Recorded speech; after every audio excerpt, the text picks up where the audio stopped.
Danielle Smith for Common Sense Calgary. We are interviewing candidates for the civic election in Calgary this fall.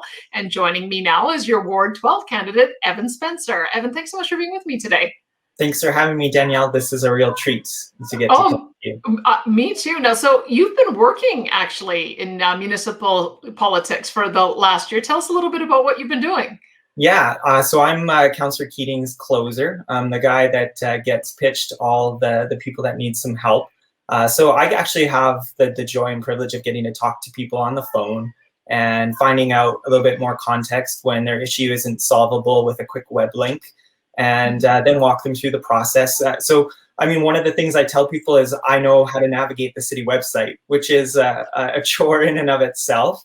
So I've spent some time on there, and because I've been searching for the issues du jour of the day, I can kind of quickly help people often get answers for what they need. But then, of course, there's a whole variety of things that come across my desk that require more of a personal touch and interacting with business units. So then I make those connections, and whether it's issues in the river valley or smells coming out of the industrial area, or whatever it may be, I try and help them get the answers they want, or at least get some action and movement in the right direction. Give me some idea of how many calls or emails you get into the office in a given day or a given week. I want to understand just how much volume there is in a council member's office.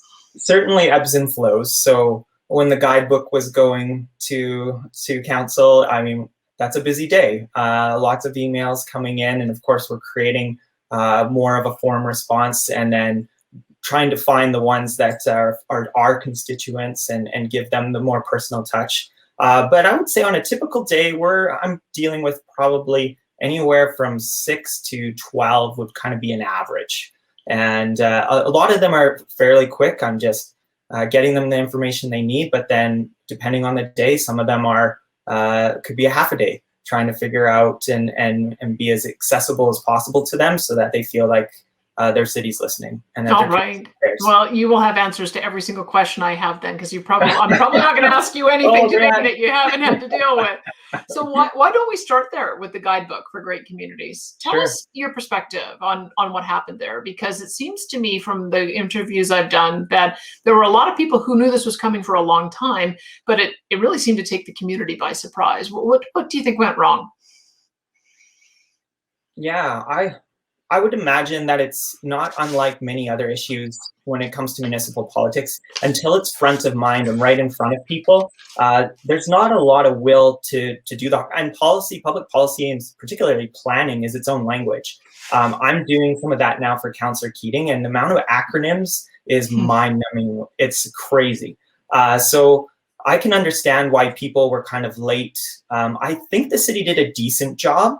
Could they have done better? Likely. They could have likely done a better job, a more personal job, maybe listened a little bit better at a couple of the stages. But I think ultimately what it came down to is people started to realize the ramifications of this document and really start to think about it in their lived experience on their street.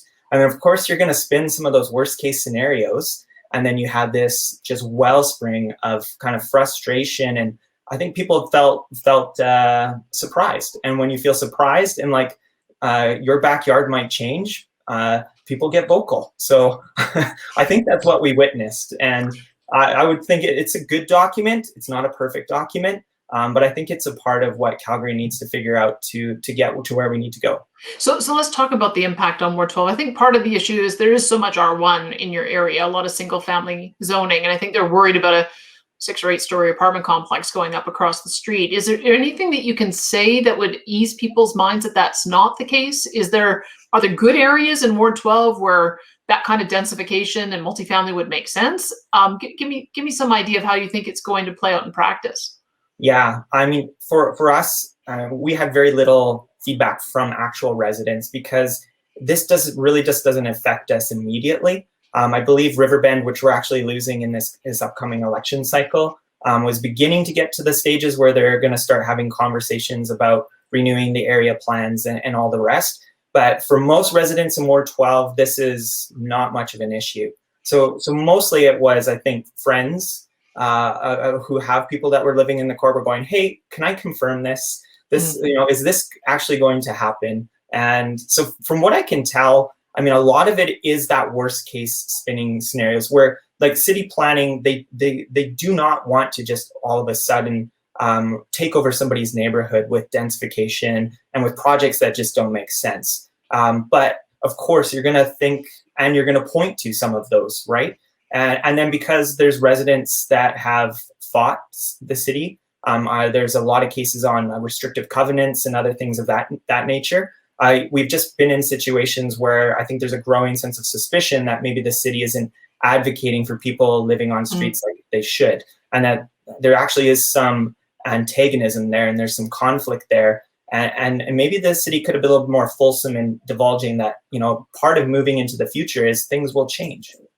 You talked about antagonism and suspicion, so that gives me a jumping off point for a few areas that I wanted to get into. So let's talk a little more about the relationship with the development community and the city, because I think that's almost at the heart of some of the conflicts we've seen over the last 10 years is, do you use existing infrastructure and densify and build up, or do you allow for more greenfield development? And how do you see that balance?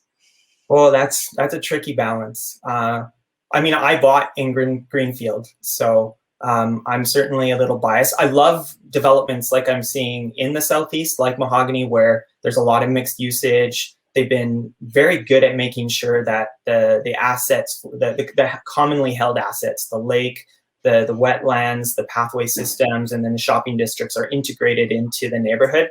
So I think that's actually our planning policy working well. And the development and the developers rather, and the city working together really well. But then from what I've heard, we've got a lot of issues to figure out when it comes to going up and not out in the inner city.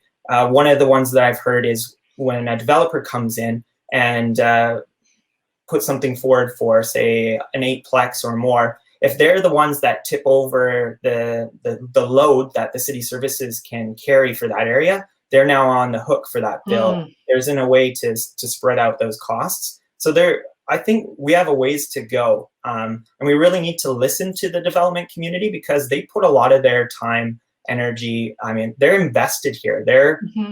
We want to keep these folks around. They're smart. They know how to do this. But at the same time, we need to be making sure we're building sustainable cities and neighborhoods, that we're not just popping up endless streets and driveways without public amenities that are just going to be the future, places where people move out. And now we have this really, really heavy weight for the city to carry in terms of servicing it. So I think we're getting things right, but we have a ways to go. Yeah. So tell me then, from your perspective, how you see these decisions getting driven, because you've observed the relationship between council members. You've also observed the relationship between elected members and the administration. There does seem to be some frustration that a lot goes on behind closed doors, and there does seem to be frustration that the administration drives a lot and that the councils plays a rubber stamping role. And I wonder, maybe that's a misperception I have. Maybe it's working really well, or maybe that relationship needs to be changed. How do you see it?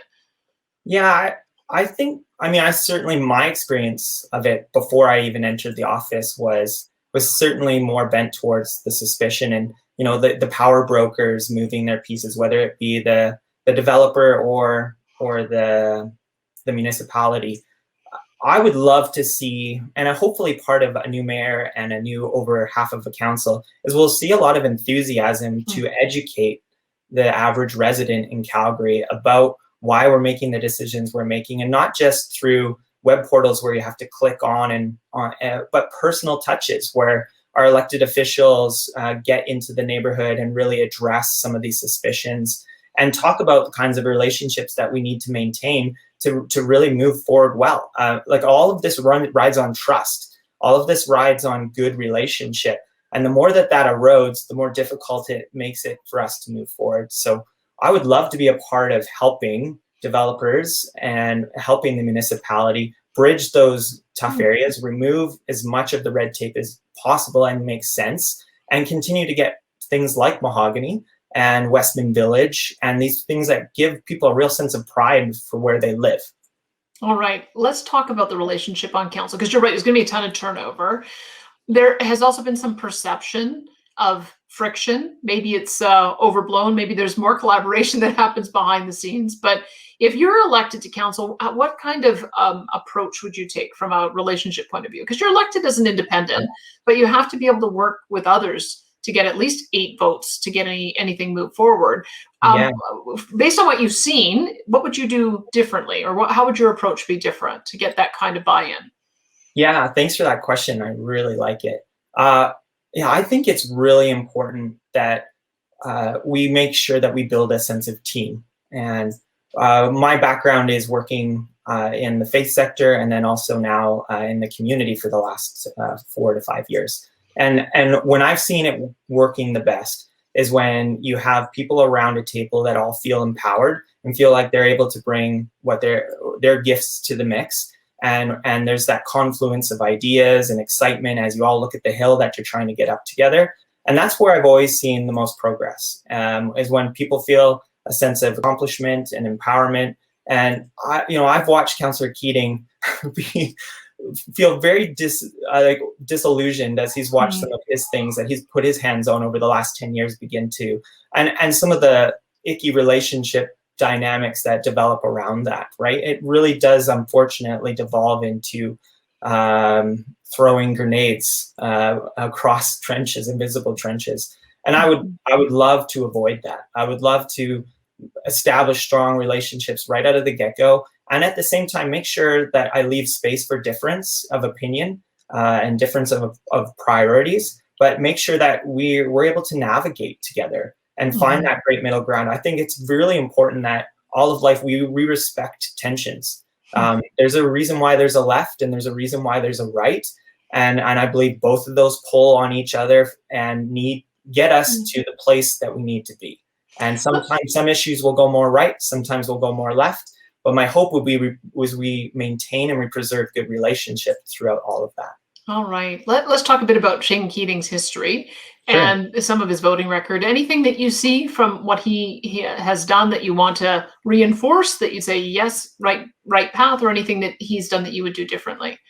Yeah, one of the lessons I learned right away from Councillor Keating that I really feel like I will do my best to imbibe is he made sure not to make strong commitments to something until he'd seen all it. So that's one thing I really want to learn from him and carry forward is obviously listen to the constituency and so that I can understand and carry their voice as best as possible into any votes and any decision making. But at the same time, I want to make sure that I'm poring over the data and I'm looking at where it points because you need both. You need the voice of the people and you also need to look at what the experts are saying on any given subject. Okay, so that would be one. Yeah, okay. So continue. And there's more. Yeah, I mean, I think for his voting record, another thing I really like is I feel like he's done a good job of listening to the voice of Southeast Calgary in terms of the past, and he took some risks. He was always presented himself as a financially responsible individual. Every single campaign he ran, that's how he presented himself. But he also, at the same time, took the risk to spend some money on things that his constituency was asking for.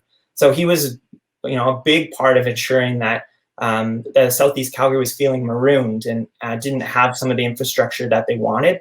Like now we have one of the largest YMCAs, I think, in Western Canada, if not the Western Hemisphere. And that was decision making that he helped spearhead.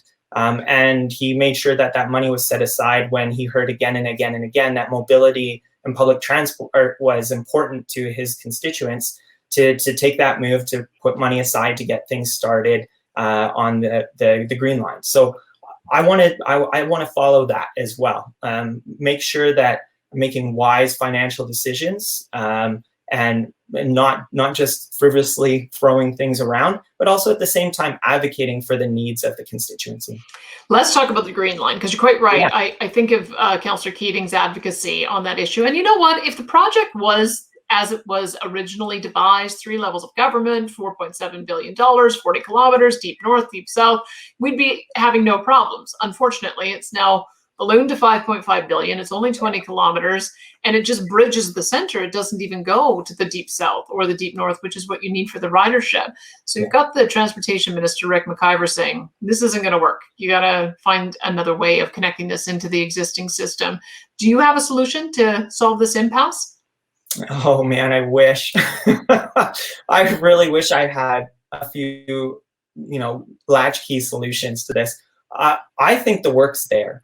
I really do. I think that the hard work is in all those reports, is in all of the public consultation. We have to remember this was an election item 2 years already, or 2 cycles already. Like this is something that the Southeast Calgary wants. So running for Ward 12, and I talked to a few neighbors that are now quite skeptical about it, and certainly the financial ramifications of it. And I want to carry that. I don't want to just come in super naive in terms of like, let's just press go. I think it has some issues that we need to figure out.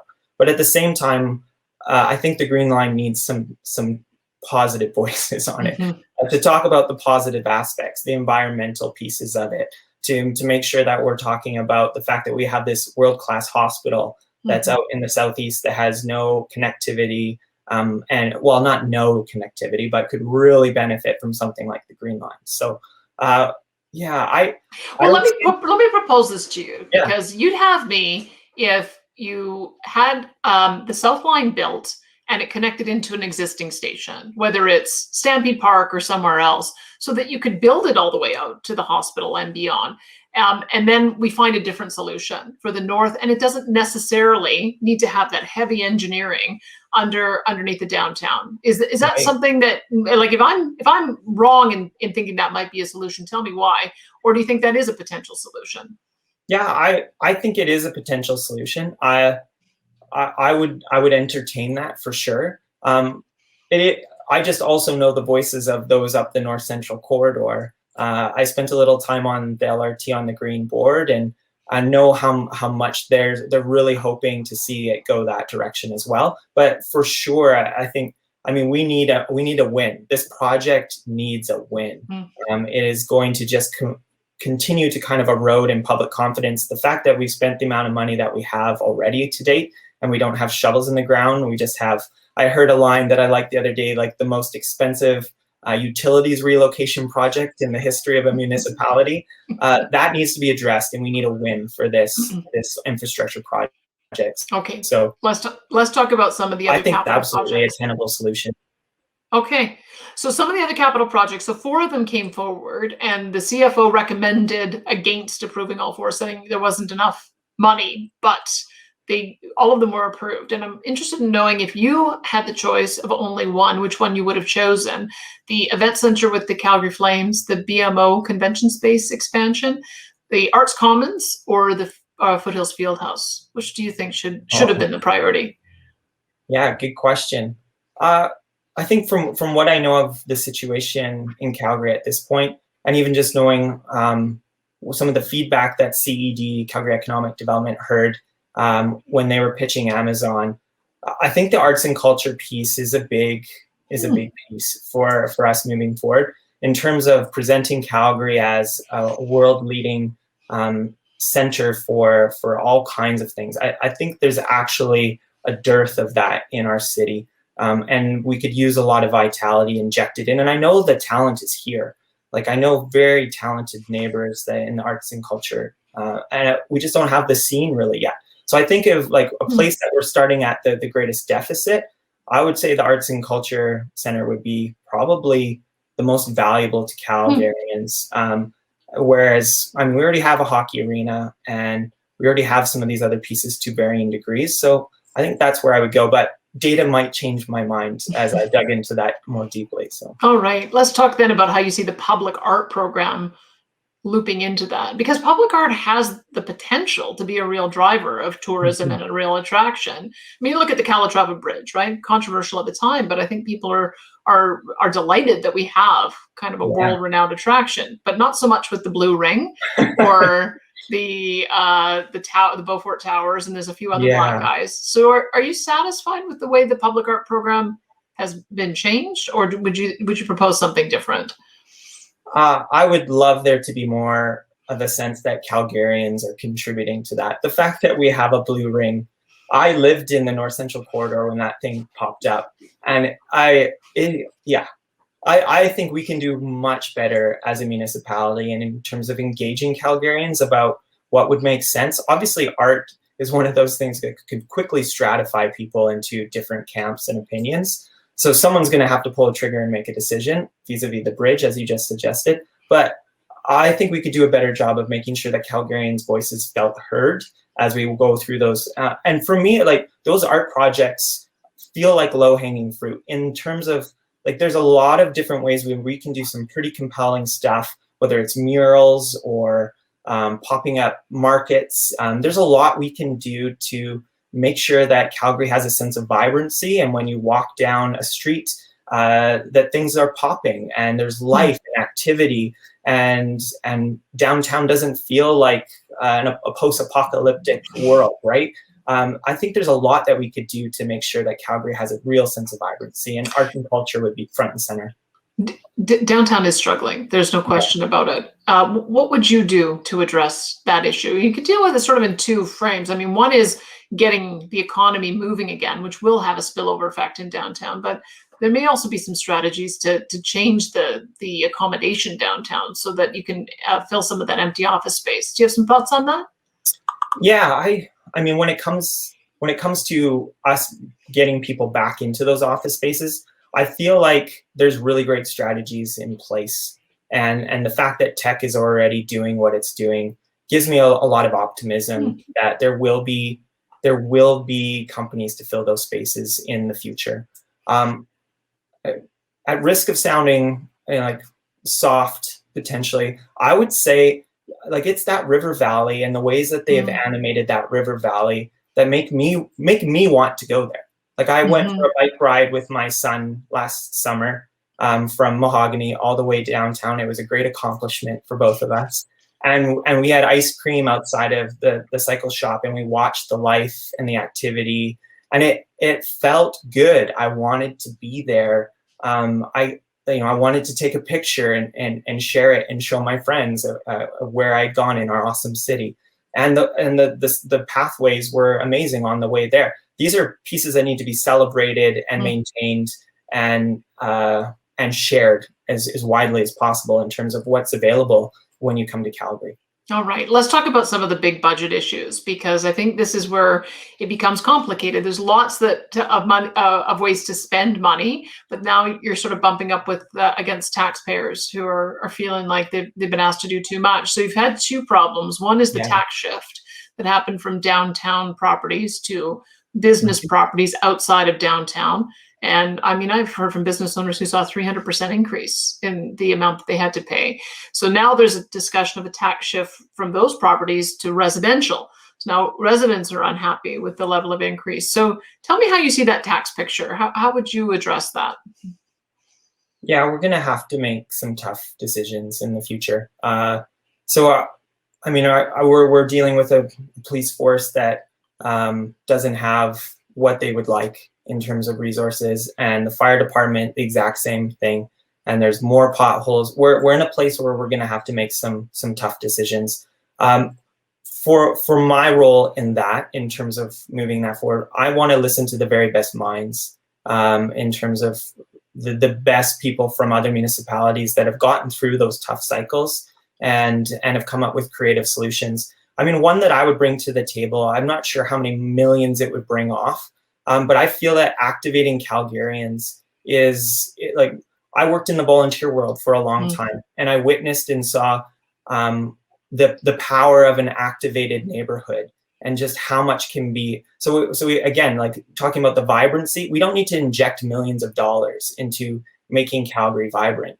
I believe it's a culture issue, and it's a Calgarians need to feel important, not just in terms of, here's some money, now go fix my problems. They need to feel a part of the solution. And I think we can do that by thinking smaller, thinking on the neighborhood scale, thinking on the block scale, in terms of helping people feel a sense of they can solve their own problems in their own neighborhoods and on their own streets. And that has a trickle-up effect. So all the single service providers, whether they be waste, bylaw, social services, and the list goes on, all stand to benefit from an engaged and activated residents of Calgary when they feel like they can take care of the lady down the street that is isolated and needs help. We don't need to pay somebody to help that lady. An engaged and involved and compassionate block will take care of those that are vulnerable on their street.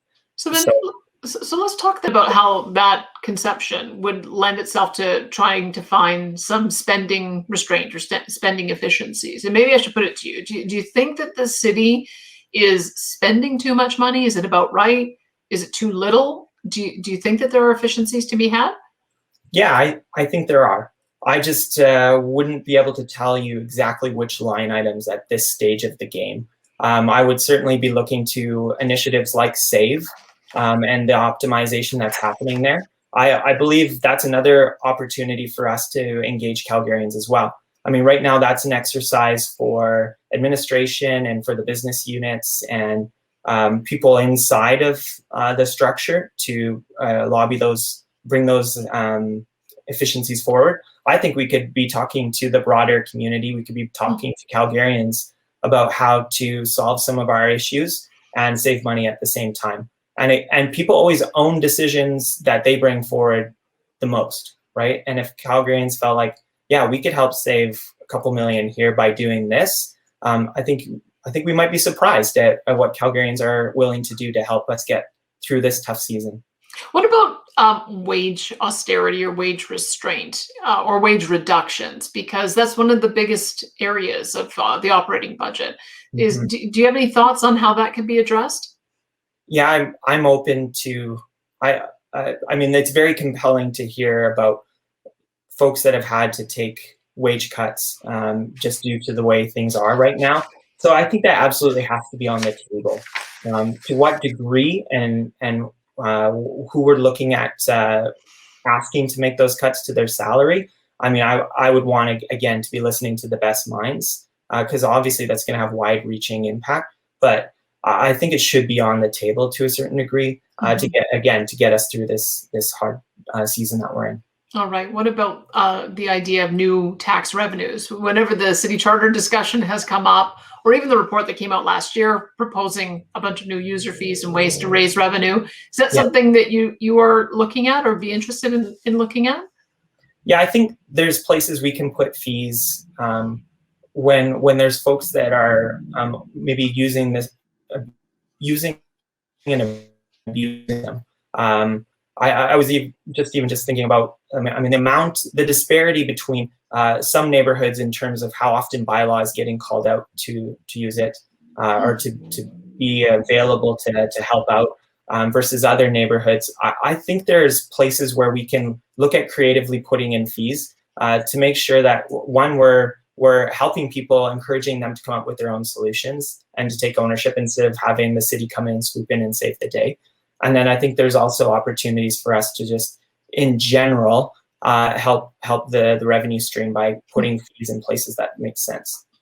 Let's talk a little bit more. You'd mentioned the police budget, and it obviously got quite a bit of coverage last year because there was a defund the police movement. That's what they called it. And I think, as it turned out, it was trying to identify a portion of the police budget that would then be given to alternative providers to have a different approach to mental health calls and to addiction calls. Do you support that movement? Yeah, I mean, I believe there are things to explore there. I really do. I believe that police and our chief Neufeld said that there are a variety of calls that the police are going to because there's no one else to go to them. So I think we need to take a look at that. And if temporarily pulling some funds out of the police service budget is going to help us do that, I think that's a good thing to do. When I think of the kind of world I want to live in, it's a world where we have a sense of generosity and mutual collaboration and trust, and not a place where there's always a police officer driving up and down my street. We need the police force. They are vital to our society, to our municipality. But I do believe that there are things to explore. The DOPE team, I think, is an example of some success at some interdepartmental and tapping other resources. And I think there are definitely calls that just require a bit of a softer touch. But I know that that's fraught with complication. To send somebody to a mental health call without a badge and a gun and an ability to use force is putting that person in a potentially precarious situation. But there's got to be creative solutions. And maybe it's they show up, the police officer shows up but is immediately relieved by the social worker or the other agency that's called into aid. All right. Let me ask you about the approach that was taken on the battle over EMS and a centralized dispatch. Do you agree that that was the right battle to fight? I think the province felt like they would find some efficiencies, but there's also the concern that you would have a decline in the response time. Right. I think just in general, I'll be prone to advocate to making decisions closer to neighborhoods versus centralized.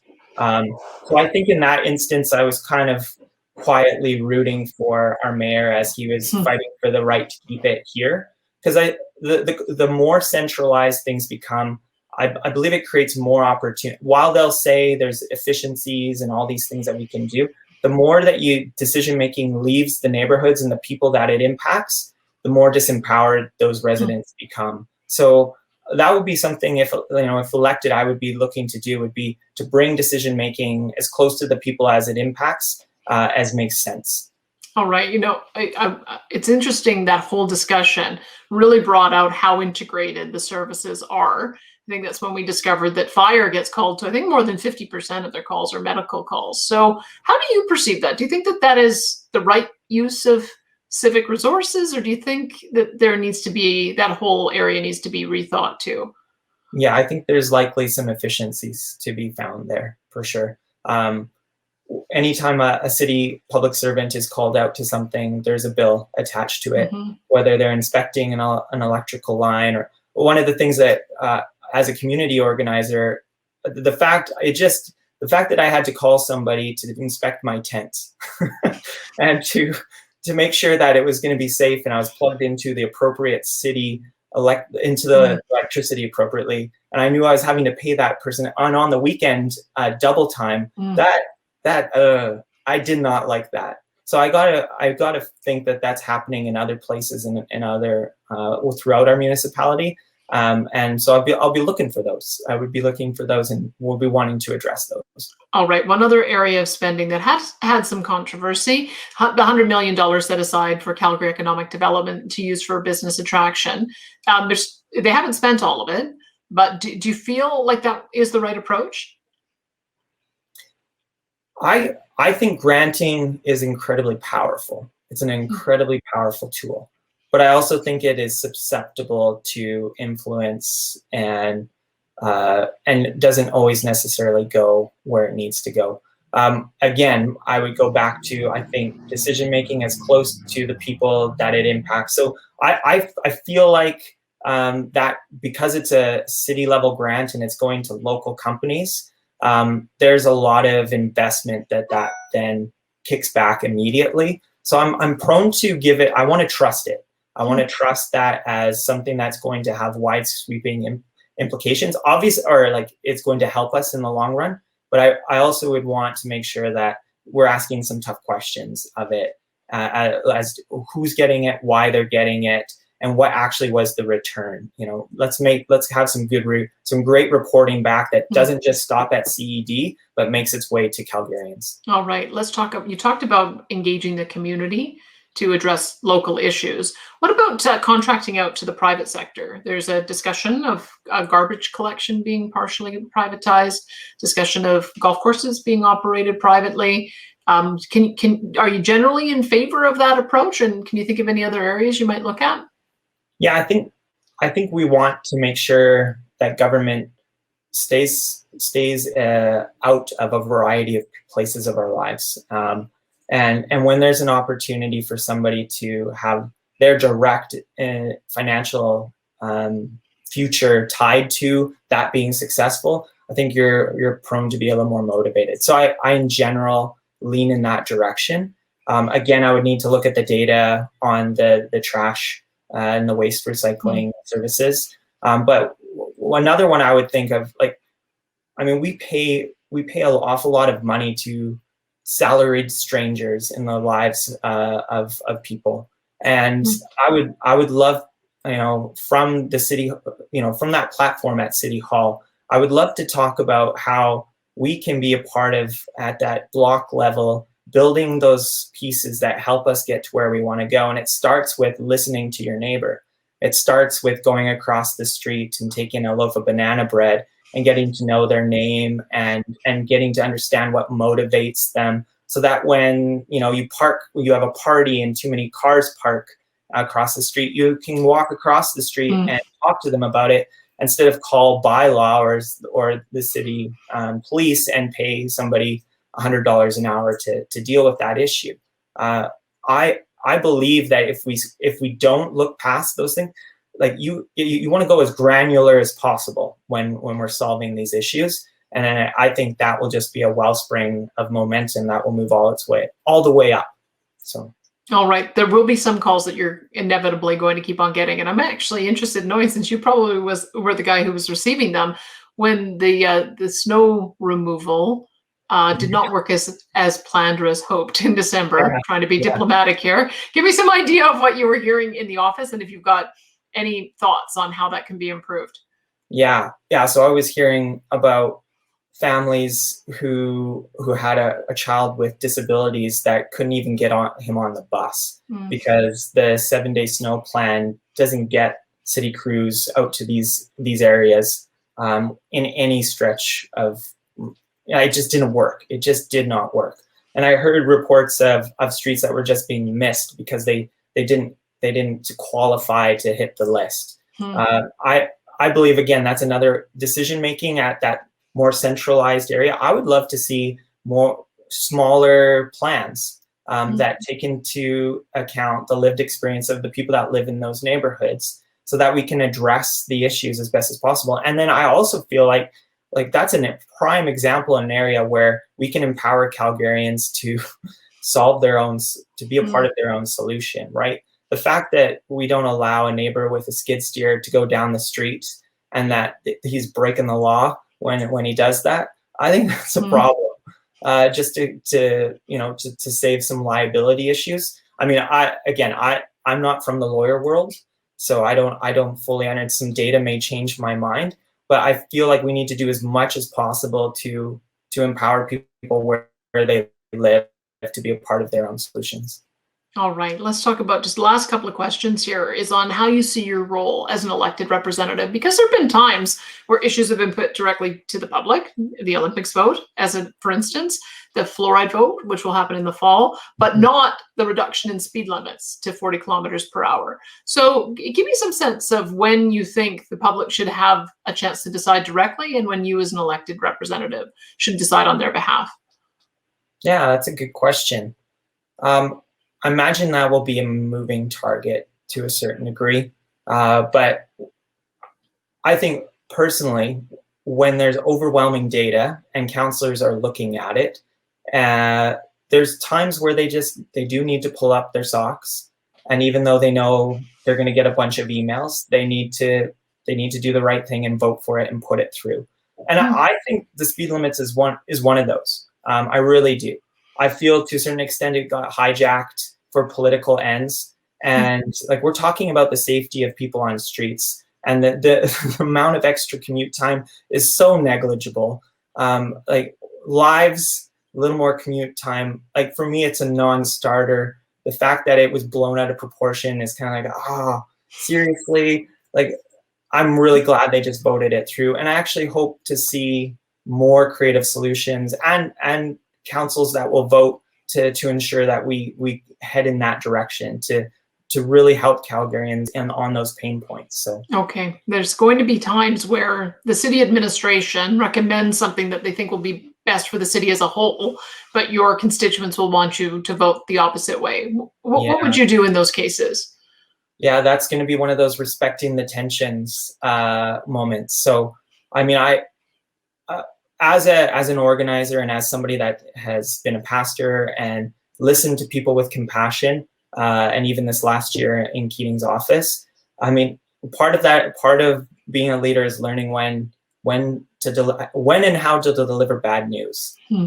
And even though there will be some decisions that are made that are going to impact people in ways they don't like, presenting the benefits in a way that's compassionate and at the same time helping them come to terms with the way it's going to impact them is going to be an important part of the role. I think one of the problems with the people in political roles is when they get to that point where they stop caring about the voice of those that they serve. And that would certainly be, like, if I ever get to that point, I would recuse myself of the role. That would be I feel like I can say that with confidence, that I would recuse myself from the role of being the voice of the people if at some point I got too cynical and bitter to be able to compassionately listen to those voices and respond, even if I'm having to tell them something they don't want to hear. All right. Well, thank you so much for the conversation today. I appreciate it. Likewise. That was fun. All right. That is your Ward 12 candidate, Evan Spencer.